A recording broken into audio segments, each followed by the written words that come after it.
नमस्कार भाई सभी लोगों को, कैसे हैं भाई? सभी को हर हर महादेव। जुड़ जाएंगे लाइव फटाफट से मेरे साथ। तो भाई दोस्तों, जैसा मैंने आपसे कल कहा था कि हम लोग नया एक कॉन्सेप्ट वाला टॉपिक शुरू कर देंगे आप लोगों के लिए, ठीक है? तो आप देख सकते हो यहाँ पे आप लोगों के लिए मैंने एक क्लास शुरू कर दी है और टॉपिक है नया आपका सौर मंडल का।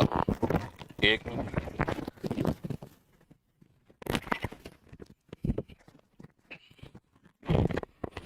ठीक है भाई? तो सारे जुड़ेंगे साथ लाइव फटाफट से। यहाँ पे आप देख सकते हो दोस्तों, सौरमंडल जो टॉपिक है ये आपका अगर देखा जाए ईवीएस के अंदर जो एसएसटी वाला पार्ट है ना, उसके लिए बहुत इंपॉर्टेंट टॉपिक है ये, ठीक है? इसमें हम बात करेंगे सौरमंडल के बारे में, ग्रहों के बारे में, सूर्य है, चंद्रमा है, आपका पृथ्वी है, बहुत सारे टॉपिक्स इसमें आपको मिलेंगे देखने को, ठीक है? तो एक एक करके हम बात करेंगे इसमें और ध्यान से समझेंगे आप, ठीक है? इसलिए मैंने क्लास नंबर फर्स्ट रखा है इसको। और आगे जैसे मुझे लगेगा कि हाँ हम लोग इसमें क्लास 1 क्लास 2 थ्योरी के लेते जाएंगे, फिर मैं इसके आपके जो एमसीक्यू हैं वो भी कराऊंगा आप लोगों को, ठीक है? आ जाओ बराबर सारे बच्चे। तो भाई देखो, सबसे पहले हम बात कर रहे हैं, यहाँ पर आते हैं, सबसे पहले बात करते हैं ब्रह्मांड क्या है दोस्तों, ठीक है? अगर सबसे पहले देखा जाए तो हम बात करेंगे ब्रह्मांड की।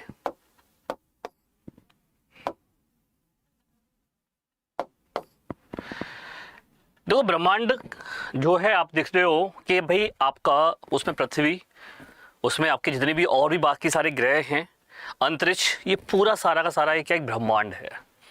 उस ब्रह्मांड में से हम एक ग्रह जिसको पृथ्वी कहते हैं, उस ग्रह पर हम लोग रहते हैं और वहाँ पर रहने के लिए हमारे लिए अनुकूल वातावरण है, इसलिए हम यहाँ पर क्या रह पा रहे हैं, ठीक है? दूसरा आता है सर आपका, अगर देखें आप लोग, देखा होगा आपने किसी भी स्वच्छ रात में आसमान में देखना कितना मनोरम लगता है। आसमान में छोटी छोटी असंख्य बहुत सारी चमकदार बिंदुओं से भरा हुआ लगता है। इसमें से कुछ बिंदु टिमटिमाते नजर आते हैं, ठीक है? और कुछ धुंधले भी नजर आते हैं, ठीक? अगर चंद्रमा दिखाई देता है तो वो इन सब बिंदुओं से ज़्यादा चमकता हुआ नजर आता है। और आसमान में दिखाई देने वाले ये सब वस्तुएं क्या हैं? एक खगोलीय पिंड कहलाती हैं, ठीक है? सारी की सारी क्या कहलाती हैं? खगोलीय पिंड कहलाती हैं। और सूर्य जो दिन में दिखाई देता है ये भी क्या है? एक खगोलीय पिंड है आपका, ठीक? दिन में सूर्य अत्यधिक तेज प्रकाश के कारण अन्य खगोलीय पिंडों के क्या है? ब्रह्मांड के भाग हैं, जितने भी आप देखोगे आप, ठीक है? ये सारे के सारे आपके ब्रह्मांड के ही एक पार्ट हैं, जिसे आप समझ सकते हो यहाँ पर, ठीक? दूसरा पॉइंट आता है आपका यहाँ पर, ये देखो भाई, आप देख रहे हो यहाँ पर ये सारा का सारा ब्रह्मांड है, इसमें बहुत सारे असंख्य तारे आपको नजर आते हैं, है ना? जैसे हम लोग तारामंडल कह सकते हो आप। और आई होप आप लोगों ने बचपन से देखा होगा कि आप बहुत सारे तारों के बीच में आप देखते हो, ऊपर तारे होते हैं, नीचे आपका आपके आप देखते हो साथ को सो रहे हो तो आपको तारे जरूर दिखाई देते हैं। तो ये सारे पॉइंट आपके वहाँ से बनते हैं। अब इसमें क्या क्या चीज़ें बनती हैं दोस्तों, हम एक एक पॉइंट बात करेंगे। अगर देखें सबसे पहले ब्रह्मांड की बात करें, यूनिवर्स की, तो दोस्तों तो जितने भी आपके यहाँ पर the orderly arrangement of all आपके इलेस्ट्रियल्स यानी कि बॉडीज जितनी भी हैं, ठीक है? जैसे हम लोग खगोलीय या आकाशीय पिंडों की सुव्यवस्था को क्या कहते हैं दोस्तों? ब्रह्मांड कहते हैं। जो यानी कि उसका पूरा अरेंजमेंट है, किसका? खगोलीय पिंडों का या फिर आकाशीय पिंडों का, उनका एक अरेंजमेंट ही क्या कहलाता है? आपका ब्रह्मांड कहलाता है। और ब्रह्मांड का अध्ययन जो है वो कॉस्मोलॉजी कहलाती है। The study of the universe is called the cosmology. ये भी पूछा जा सकता है कि ब्रह्मांड के अध्ययन को क्या कहा जाता है। ब्रह्मांड की उत्पत्ति के विषय में सर्वाधिक मानी सिद्धांत के विषय में अगर देखा जाए तो सर्वाधिक सिद्धांत जो है बिग बैंग सिद्धांत जो है फेमस है। कौन सा दोस्तों? बिग बैंग सिद्धांत जो है काफ़ी फेमस है। और इसको प्रतिपादन जो है बेल्जियम के खगोलविद आपके जो जॉर्ज लेमेटियर ने किया था। कौन थे? आपके बेल्जियम के खगोलविद George Lemaitre. The most widely accepted theory, जिसको माना गया है कि आखिर ब्रह्मांड की उत्पत्ति कैसे हुई है, उसकी का जो है एक ज़्यादातर लोगों में जो स्वीकार किया है वो आपकी बिग बैंग थ्योरी को क्या किया है? स्वीकार किया गया है।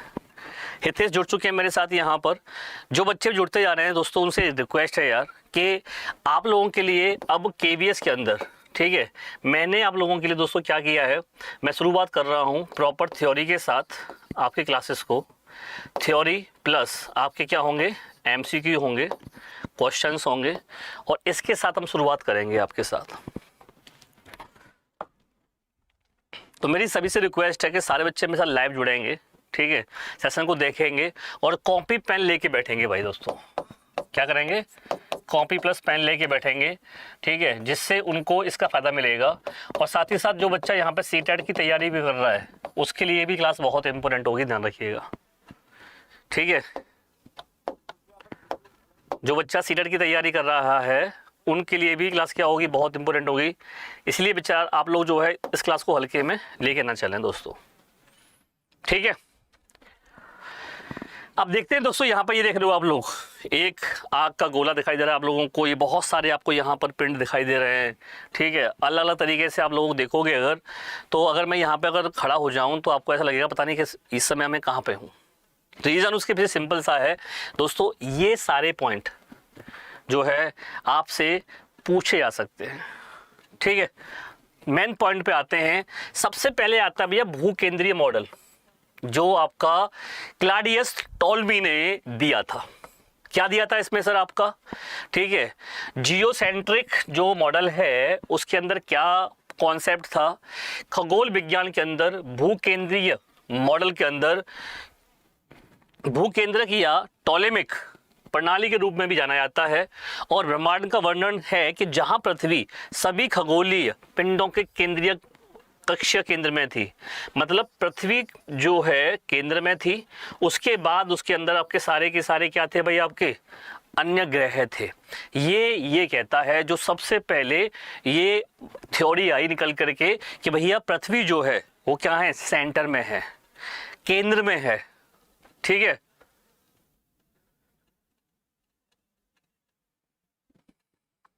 तो ये एक थ्योरी निकल के आई। इस थ्योरी को बहुत टाइम तक लोगों ने लेके चले, लोगों ने इसको सराहा, लोगों ने इसको पसंद किया, माना, लेकिन उसके बाद में, ठीक है, यहाँ पर यह मॉडल अनेक प्राचीन सभ्यताओं जैसे प्राचीन ग्रीस में प्रमुख ब्रह्मांड संबंधी प्रणाली के रूप में पेश हुआ, जैसे अरस्तु और टॉलेमी की उल्लेखनीय प्रणालियों सहित उन्होंने मान लिया था कि सूर्य, चंद्रमा और तारे और जितने भी ग्रह हैं वो पृथ्वी की परिक्रमा करते हैं। ये सबसे पहले मान लिया गया कि भैया पृथ्वी केंद्र में है और जितने भी आपके अन्य ग्रह हैं, सूर्य है, चंद्रमा है और तारे हैं, वो सारे के सारे पृथ्वी की परिक्रमा करते हैं। ऐसा कॉन्सेप्ट निकल के आया जिसको माना गया। लेकिन दोस्तों उसके बाद में होता है, आपको देखो यहाँ पे इस तरह देख रहे हो आप लोग, ये मान लिया गया था, ठीक है दोस्तों, कि पृथ्वी भैया आपके बीच में है, सेंटर में है, और ये बाकी के सारे जो हैं ग्रह आपके इसके चारों तरफ परिक्रमा करते हैं। लेकिन क्या ये सही था? तो दोस्तों इसको देखा जाता है, फिर यहाँ पर आया भैया कि सूर्य केंद्र सिद्धांत, यानी हेलियोसेंट्रिक प्रिंसिपल, ठीक है। और हेलियोसेंट्रिक प्रिंसिपल के अकॉर्डिंग बताया गया कि भैया यहाँ पर कोपरनिकस ने, दोस्तों ध्यान रखिएगा, कोपरनिकस जो है हीलियोसेंट्रिक सिद्धांत को प्रतिपादित किया, जिसने सिद्ध किया कि ब्रह्मांड के केंद्र में सूर्य है, पृथ्वी नहीं। इन्होंने क्या सिद्ध किया कि भाई जो सेंटर में आप देखोगे अगर, तो जो आप कहते हो कि भाई सूर्य आपका पृथ्वी है, पृथ्वी नहीं है सेंटर में। सेंटर में कौन है आपका? सेंटर में है सूर्य, सन है। ये इन्होंने प्रूफ किया।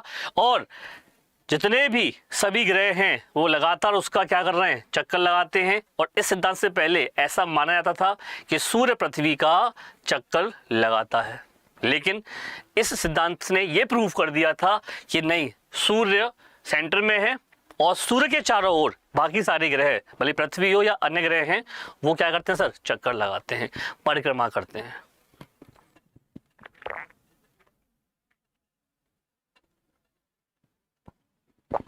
ठीक है, ये देखिए आप यहाँ पर इस तरीके से इन्होंने बताया कि भैया सेंटर में जो है पृथ्वी नहीं होती है, सेंटर में रहता है आपका सूर्य, और फिर मंगल, पृथ्वी, शनि, बुध, नेपच्यून, जितने भी ग्रह हैं इसके चारों ओर क्या करते हैं? परिक्रमा लगाते हैं। आई होप समझ में आ गया होगा। यहाँ तक पॉइंट क्लियर है? अगर यहाँ तक दोस्तों पॉइंट क्लियर हो तो मेरा एक बार सेशन को भाई शेयर कर दीजिएगा, ठीक है। और अच्छा लगे सेशन तो दोस्तों सेशन को लाइक भी कर देना आप लोग, ठीक है। हो सके तो ये डायग्राम बना भी लो।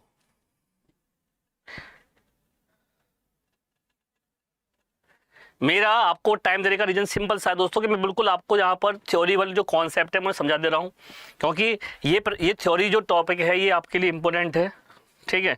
बाद में मत कहना सर कि हमने ये थ्योरी नहीं पढ़ाई या हमें ये नहीं पढ़ाया गया तो हमारा जो है अच्छा नहीं हो पाया, ठीक है। आप लोग कमेंट नहीं आ रही है, मैं एक बार जो है सेशन को रिफ्रेश कर देता हूँ।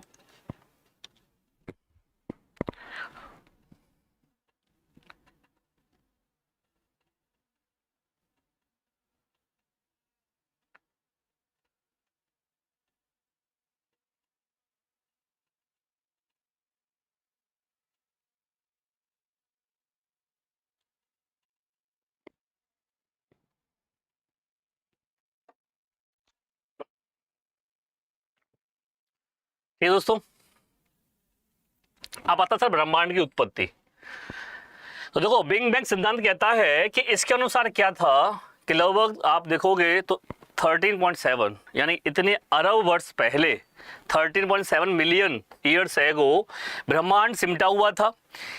इसमें एक विस्फोट हुआ और उस विस्फोट के कारण इसमें से ये जो है एक जो है विस्फोट हुआ और इसमें एकदम से जो सिमटा हुआ था वो जो हर कण था वो क्या हुआ, फैला। सिमटा हर एक कण फैलता गया, जिसके फलस्वरूप क्या हुआ, ब्रह्मांड की उत्पत्ति हुई। भाई कोई भी चीज़ है जब उसमें विस्फोट होता है तो विस्फोट होने से क्या होता है, उसके चिथड़े से उड़ते हैं तरीके से, ठीक है। कोई कहीं गिरता है, कोई कहीं गिरता है, कोई कहीं गिरता है। ऐसे ही यहाँ पे उन्होंने बताया कि भाई वहाँ पर उसमें क्या हुआ, एक विस्फोट हुआ और वो उसके कण अलग अलग फैलते चले गए, ठीक है, जिसके कारण आपकी ब्रह्मांड की उत्पत्ति हुई। और यह विस्तार आज भी जारी है, ठीक है, आज भी जारी है, जिसके चलते ब्रह्मांड आज भी फैल रहा है। और इस धमाके में अत्यधिक ऊर्जा का उत्सर्जन हुआ। जब ये धमाका हुआ तो इसमें बहुत सारी ऊर्जा क्या हुई है, उत्सर्जन हुआ, ठीक है। इस बिग बैंग सिद्धांत के अनुसार लगभग 15 अरब साल पहले एक विशालकाय आग के गोले में अग्निपिंड में विस्फोट हुआ, जिसके कारण आकाश गंगाओं का निर्माण हुआ। दोस्तों ध्यान रखिएगा, यहाँ से गैलेक्सीज आपकी निकल के आती हैं कि यहाँ से गैलेक्सी जो हैं अब बहुत सारी आकाश गंगाओं का निर्माण हुआ, ठीक है शालिनी जी, समझ में आ रहा है पॉइंट। और ब्रह्मांड में लगभग दोस्तों 100 अरब आकाश गंगा हैं। कैन यू इमेजिन, ब्रह्मांड में ऐसा माना जाता है लगभग 100 अरब क्या है, आकाश गंगा हैं, ठीक है। ये पॉइंट आता है। इसके बाद आगे बढ़ते हैं दोस्तों हम लोग। यहाँ देखोगे आप इस तरीके से, ये देख रहे हो आप लोग, एक बहुत बड़ा विस्फोट होता है, इससे बहुत सारे अलग अलग कण दूर हो जाते हैं, ठीक है। तो ये थ्योरी निकल के आती है यहाँ पर आपकी। उसके बाद हम अगर बात करें दोस्तों आकाशगंगा की, गैलेक्सी की, मंदाकिनी गैलेक्सी की, तो दोस्तों असंख्य तारों का एक समूह होता है। बहुत सारे जो तारे दिखाई दे रहे हैं वो क्या है आपके लिए, गैलेक्सी है, एक आकाशगंगा है और इसमें गैस और बादल भी पाए जाते हैं, ठीक है। एक आकाशगंगा में लगभग 100 अरब तारे आपको देखने को मिल जाएंगे। देखा होगा आप लोगों ने कि हम कभी तारे गिन नहीं सकते, तो दोस्तों उसके अनगिनत तारे हो गए यार, 100 अरब तारे अगर हैं तो वो क्या है, एक तरीके से अनगिनत तारे हैं। और हमारी आकाशगंगाओं को मंदाकिनी या दुग्ध मेखला, मिल्की वे, सल्पिल वाली हमारी आकाशगंगा कही जाती है, जिसको हम लोग दुग्ध मेखला या सिल्की में के नाम से भी जानते हैं। देवयानी, ठीक है, यानी कि एंड्रोमेडा मंदाकिनी की निकटतम आकाशगंगा है। ये पॉइंट इंपोर्टेंट है, पूछा जा सकता है कि मंदाकिनी की निकटतम आकाशगंगा कौन सी है, तो देवयानी है। और ये मंदाकिनी से 2.2 मिलियन प्रकाश वर्ष दूर है, ठीक है। ये पॉइंट आप याद रखना। आगे बढ़ते हैं इसमें आगे की तरफ। ये देखो भाई, ये पूरी आकाशगंगा है, गैलेक्सी है, और इस गैलेक्सी के अंदर हम लोगों को बहुत सारे तारे, बहुत सारे स्टार दिखाई देते हैं, ठीक है। अब आते हैं हम लोग इसके बाद दोस्तों, जब गैलेक्सी से ब्रह्मांड से क्या आया, ब्रह्मांड से उत्पत्ति होती है आपकी आकाशगंगाओं की। आकाशगंगा को पढ़ा हमने तो समझा कि उसके अंदर क्या है, तारे हैं। अब तारे की बात करते हैं, स्टार्स की बात करते हैं दोस्तों, तो यह वो खगोलीय पिंड होते हैं जिसकी अपनी ऊष्मा या ताप या प्रकाश होता है, तारा कहलाता है। ठीक है दोस्तों, जिसकी अपनी ऊष्मा ताप और प्रकाश होता है, ठीक है, क्या कहलाएगा आपका, तारा कहलाएगा। ठीक है, तारे मुख्य रूप से क्या है, हाइड्रोजन और हीलियम गैसों से बने होते हैं। ठीक है, तारे में जब नाभिकीय संलयन होता है तो हाइड्रोजन के हीलियम में बनना के कारण क्या होती है, ऊर्जा उत्पन्न होती है। इसलिए साइरस या डॉग स्टार सबसे सर्वाधिक चमकीला तारा है। पूछा जा सकता है कि सबसे ज्यादा चमकीला तारा कौन सा होता है, तो आप वहां पर जो है साइरस या डॉग स्टार सबसे चमकीला तारा बता सकते हो।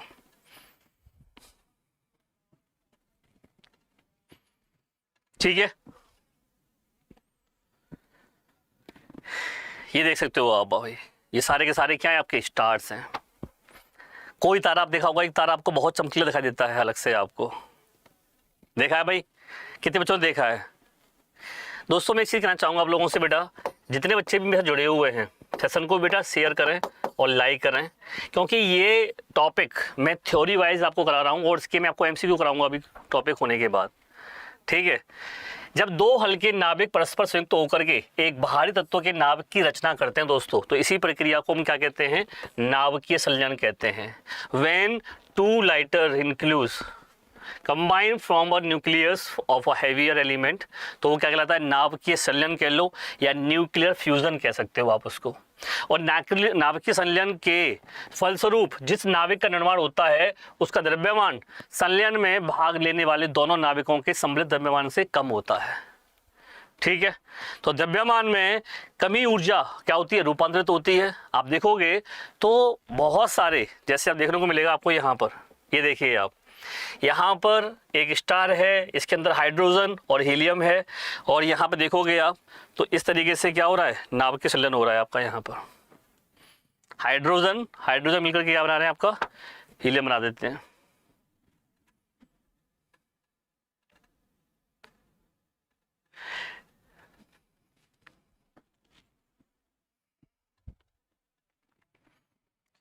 भाई शायद परशुराम आपने मेरी क्लास देखी नहीं है, ये सारे क्वेश्चन में आप जो पूछ रहे हो मैं बता चुका हूँ। ठीक है, बुंदेलखंड का जो सबसे फुर्तीला आंसर जवारा है। ठीक है, अच्छा, ध्रुव तारा उत्तर दिशा में एक ही स्थान पर दिखाई देने वाला तारा है। प्राचीन समय में लोग इस तारे की सहायता से ही दिशा का क्या करते थे, निर्धारण करते थे। ठीक है, उसे क्या कहते हैं हम लोग, ध्रुव तारा कहते हैं। ठीक है, और सूर्य भी क्या है, एक तारा है दोस्तों, एक स्टार है। सूर्य जो है वो भी क्या है, एक स्टार है, और किसी तारे का रंग उसके पृष्ठताप पर निर्भर करता है। ठीक है, नीले रंग के तारे का पृष्ठताप सबसे ज्यादा होता है, ये ध्यान रखिएगा। जिस तारे का जो है रंग, जिसमें जितना अधिक ताप होगा वो उतना ही क्या करेगा, आपका चमकेगा, है ना। नीले रंग का जो तारा होता है उसका पृष्ठताप सबसे ज्यादा होता है। हाँ, पोल स्टार भी कह सकते हो, सही कह रहे हो आप, ही ना। ठीक है दोस्तों, तो पूछा जा सकता है ध्रुव तारा क्या है आपको, तो ध्रुव तारे से हम क्या करते हैं, जो दिशाएं होती है, डायरेक्शन होती हैं, उनको भी डिफाइन किया जाता है, ध्रुव तारा कहलाता है आपका। अब बात करते हैं सबसे ज्यादा सन की, जो क्वेश्चन आपके एग्जाम में आते हैं। सूर्य की अगर बात करें दोस्तों, हम सन की बात करते हैं तो सूर्य एक तारा है। ठीक है, और पृथ्वी के सबसे निकटतम तारा जो है काफी निकटतम है। सबसे निकटतम तो नहीं कह सकते इसको, क्योंकि सूर्य के सबसे निकटतम, हाँ पृथ्वी सबसे निकटतम तारा कह सकते हो आप, स्टार कह सकते हो, लेकिन ग्रह अलग हो जाएंगे हमारे। पृथ्वी अपने आप में ग्रह है। यह सौरमंडल क्या है बेटा, केंद्र में है। जैसा बता दिया आपको कि सूर्य केंद्र में होगा और इसके ऊपर आपके बाकी सारे क्या होंगे, तारे होंगे, आपके ग्रह होंगे। इसके खिंचाव बल के कारण सौरमंडल के खगोलीय पिंड सुव्यवस्थित अवस्था में पाए जाते हैं दोस्तों। ठीक है। और इसके धरातल प्रकाश मंडल का तापमान जो होता है वो 6000 डिग्री सेल्सियस होता है। इसके जो केंद्र है उस केंद्र में 15000 डिग्री सेल्सियस टेम्परेचर होता है। इसका जो वायुमंडल है जिसे हम लोग क्रोमोस्फीयर या फिर वर्णमंडल कहते हैं वो बेटा लाल रंग का होता है। ये सारे पॉइंट जो हैं आप लोगों के लिए एक एक क्वेश्चन में एक नंबर है। अगर थोड़ा सा सीरियस होकर पढ़ोगे समझोगे तो दोस्तों आप लोगों को यहाँ से एक अच्छे खासे आपको नंबर मिल सकते हैं।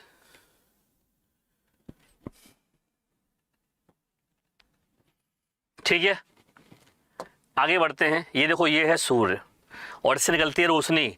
और दोस्तों ये एक ऐसे हमारे देवता हैं जो हम इनकी पूजा भी करते हैं। आपने देखा होगा छठ पूजा में अगर देखा जाए सूर्य देवता के उगते हुए और डूबते हुए दोनों तरह से पूजा की जाती है।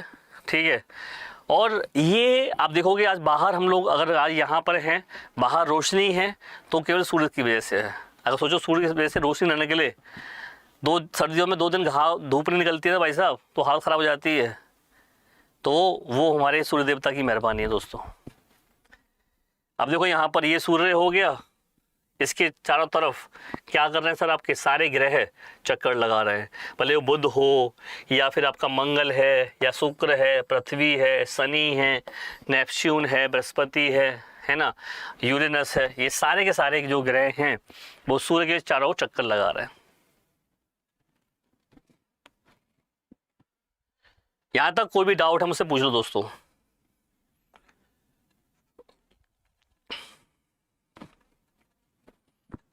यहां तक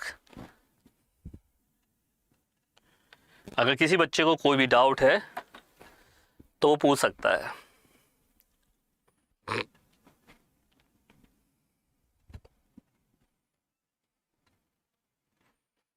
आगे बढ़े, चलिए।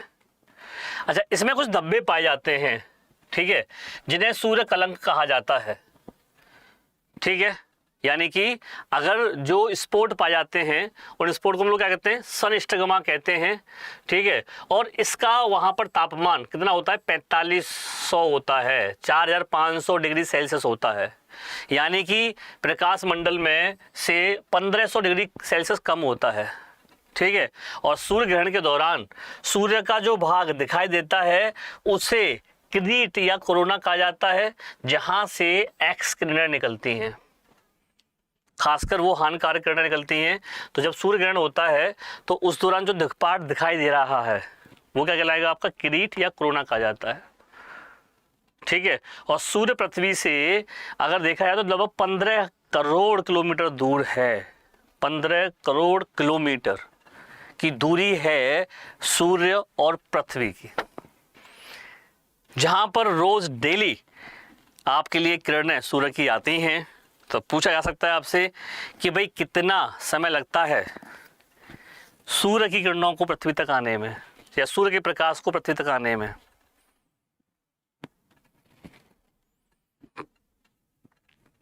ये आप मुझे बताएं कमेंट करके। रेणु गौतम समझ में आ रहा है बेटा?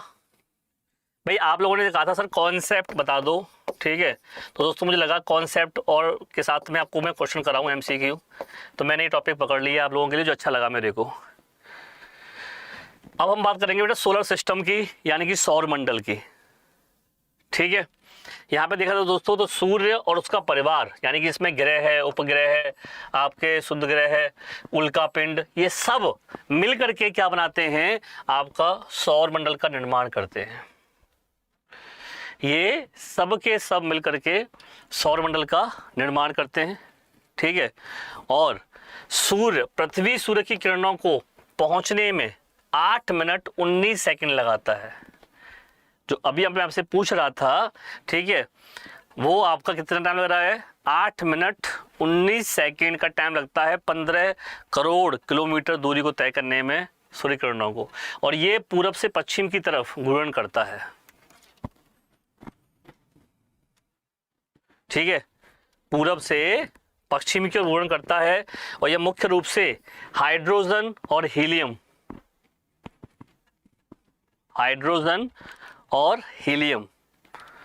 से बनता है।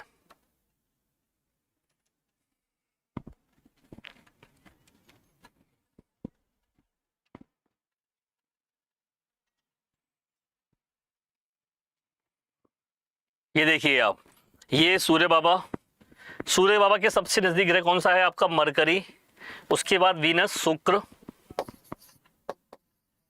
बुध ग्रह, शुक्र ग्रह, ये पृथ्वी हो गया, ये मंगल हो गया, ठीक है, जुपिटर, आपका सैटर्न, यूरेनस और नेपच्यून।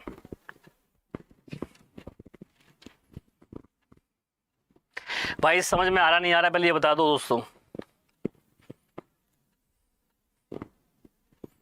क्योंकि समझ में आना बहुत जरूरी है।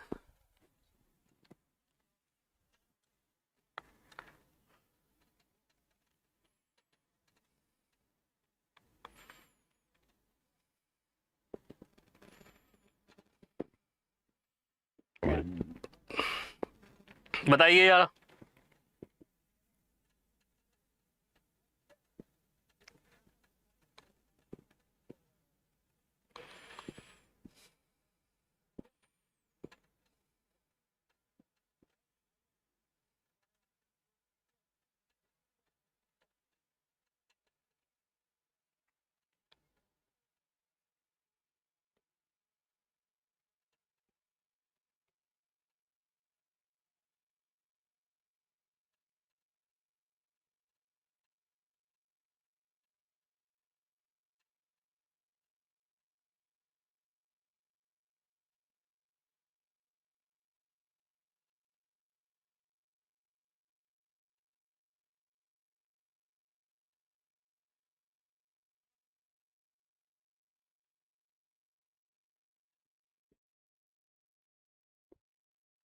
चलिए आगे बढ़ते हैं।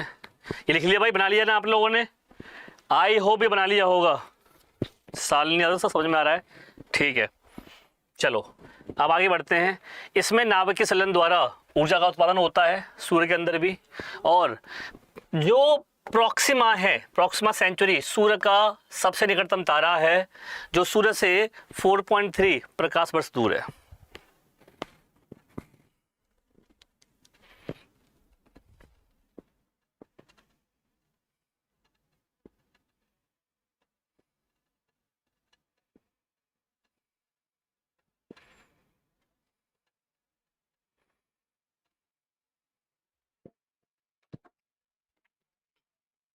ठीक है, आगे बढ़ते हैं। अब भाई प्रकाश वर्ष की बात कर लेते हैं। प्रकाश वर्ष क्या है? तो भाई प्रकाश वर्ष के द्वारा, प्रकाश के द्वारा एक वर्ष में चली गई दूरी को प्रकाश वर्ष कहा जाता है। और प्रकाश की चाल जो होती है वो 3 × 10⁸ मीटर प्रति सेकंड होती है। ठीक है, ये क्या है? मीटर प्रति सेकंड होती है दोस्तों, ध्यान रखिएगा। ठीक है, एक पार्ट 6 = 3.6 प्रकाश वर्ष होता है। और सूर्य चंद्रमा में आकर्षण के कारण पृथ्वी पर ज्वार आते हैं या ज्वार होते हैं। ठीक है, तो ध्यान रखना, पूछा जा सकता है ज्वार या जो होते हैं क्यों होते हैं, तो सूर्य चंद्रमा के आकर्षण के कारण होता है ऐसा।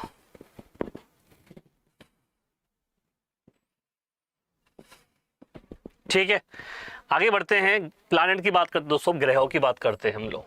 तो बेटा वे खगोलीय पिंड जिनका अपना ऊष्मा तापमान, ठीक है, प्रकाश नहीं होता, वो क्या कहलाते हैं? ग्रह कहलाते हैं। तारे वो थे जिनका अपना ऊष्मा, अपना ताप और अपना प्रकाश होता है। लेकिन ग्रह वो होते हैं जिनमें अपनी ऊष्मा, अपना ताप और ऊष्मा प्रकाश नहीं होता है। अगर यहाँ पर ताप या प्रकाश नहीं आता है तो यहाँ पर रोशनी नहीं होगी। ठीक है, और इस संख्या में पहले 9 थे, लेकिन अभी कितने दोस्तों? 8 हैं। ये संख्या में पहले कितने थे? 9 थे, अभी कितने हैं? 8 हैं। और ये अपने ऊपर पड़ने वाले सूर्य के प्रकाश को क्या करते हैं? परावर्तित करते हैं। जो सूर्य का प्रकाश इनके वो पड़ता है तो उसको ये परावर्तित करके आपके सामने दिखाई देता है आपको। ठीक है, अब यहाँ पर ये भाई ग्रह हैं आपके। ठीक है, तो मरकरी है पहला ग्रह, दूसरा आपका वीनस, तीसरा आपका अर्थ, चौथा आपका मार्स, पांचवा आपका जुपिटर, छठवां आपका सैटर्न, सातवां आपका अरुण और वरुण।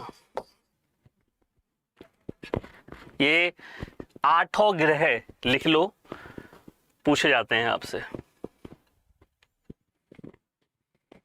हाँ, प्लूटो नहीं है अब। प्लूटो पहले ग्रहों में आता था, अब नहीं आता।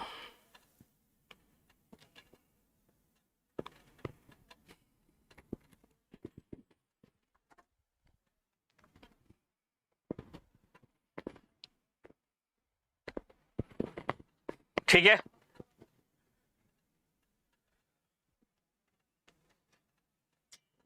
चलिए यहां तक पॉइंट क्लियर है, आगे बढ़ें। तो दोस्तों अब इससे आगे यहां से मैं कराऊंगा ये वाला, ये सारा शुरू करूंगा। अब यहां से क्या होता है ये नेक्स्ट क्लास में शुरू होगा। तो अभी आपसे लोगों से एक रिक्वेस्ट है दोस्तों कि केवीएस का आप चाहो तो भाई प्रैक्टिस बैच आपके लिए ऑलरेडी आ चुका है प्रैक्टिस सेट, या फिर आप टीचिंग का महापैक। ठीक है, अगर कुछ भी परचेज करना है आपको, क्योंकि देखो आपको पता होगा कि अभी आप लोगों के लिए सुपर टेट की वैकेंसी आने वाली है। ठीक है, आपका यूपी टेट भी आने वाला है। ठीक है, और सी टेट भी दोबारा आएगा। तो दोस्तों मैं तो ये कहूँगा कि आप सबसे बेस्ट जो है इसमें अगर चाहें तो दोस्तों ये महापैक है, ये वाला ये रहा। इसमें आपका DSSB, KVS, super TET, NVS, C TET, UP TET सारा कवर होता है एक ही महापैक के अंदर। और अभी आपको इसमें फ़ायदा मिलेगा कि ये अगर ज्वाइन करते हैं आप, ठीक है, तो आप लोगों को यहाँ पर मात्र जो है बहुत ही सस्ते में आपको एक कोर्स मिल जाएगा। ठीक है, क्या प्राइस है आपको दिखा देता हूँ मैं। अड्डा 247 में जाओगे आप लोग, ठीक है, यहाँ पे क्लिक करेंगे आप, ऑल कोर्स पे जाओगे। ठीक है, तो यहाँ पर आ जाएगा ऑल कोर्स में आपका टीचिंग, इसमें है टीचिंग महापैक। इस पर क्लिक करेंगे, देखो डबल वैलिडिटी का ऑफर अभी भी चल रहा है दोस्तों। अगर आप चाहें तो डबल वैलिडिटी में इसका फ़ायदा उठा सकते हैं। वैसे फीस इसकी 15,000 रुपये है, लेकिन कोड डालेंगे आप।